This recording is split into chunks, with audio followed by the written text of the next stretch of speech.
History takes flight here at the National Naval Aviation Museum in Pensacola, Florida.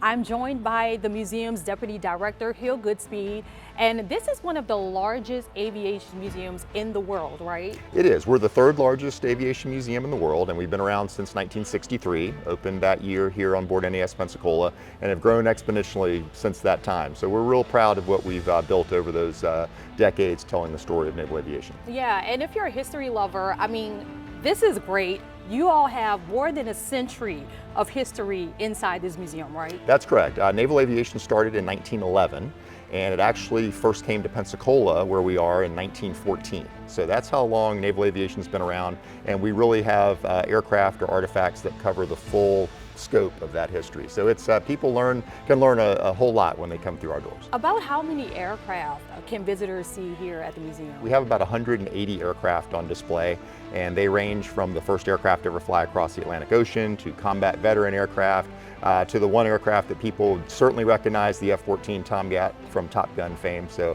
there's something for everybody here, all makes and models of flying machines. You all actually have a really special display honoring the legacy of the Blue Angels right here in the museum. Yes, it's the Blue Angel Atrium, and that was built in the early 1990s.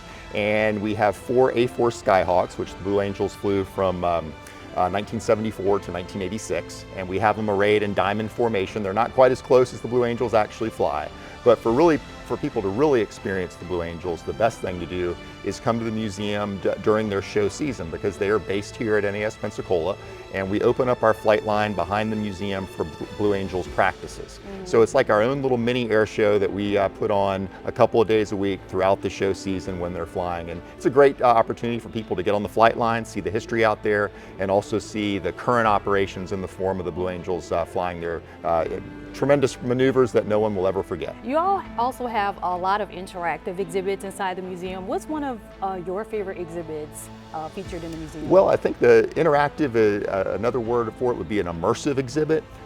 Most aviation museums like ours are big open hangars because we have to pack all these aircraft in there, but we have some nooks and crannies where you can go and experience things.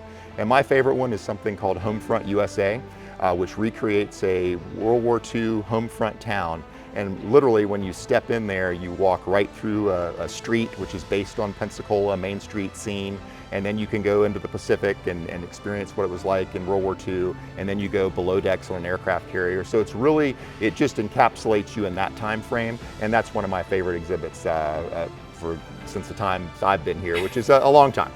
I love that. You all have a lot to offer. How can people find out more information?